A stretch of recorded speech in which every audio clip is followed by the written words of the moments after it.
I have a setup in my compositing application to just talk about it quickly. Is the compositing of volumetric rendering. If I have a scene like this one, which let me see, where is it? Here it is. I have the Buddha statue set as a matte object inside of a sphere made of particles. And every time I render this sphere, it's actually rendering the particles that are in front of the occlusion object, and all the particles that are behind it would be lost, theoretically. In order not to get this problem and create aliased edges, we have an option in the output that says save occluded particles path. And what happens is, inside the output OpenEXR image,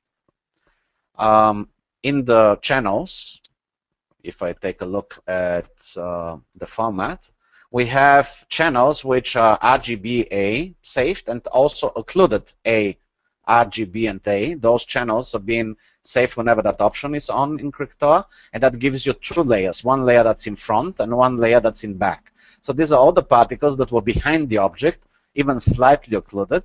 They move to a second layer, and you have these two layers, and you can sandwich your geometry rendering. For example, this Buddha statue was rendered with the Maya software renderer. If I want to create an effect where I have this statue and this volumetric effect merged together, if I don't blend in the background information, I'm going to zoom in, and you're going to see that there are aliased edges here. And this is because particles that were slightly occluded were sent to the background path, but I just disabled the background path, which means that it's revealing just the background, which is black, and I'm getting really ugly artifacts. If I enable this and swap it so it's in the background, now what I have is I have this over this. So the anti-aliased edge is now revealing particles in the background, and I'm merging the whole thing on top. I'm adding this on top, and the final result has nicely smoothed anti-aliased edges. And this is the way you can combine volumetric rendering from Krakatoa with geometry rendering out of Maya.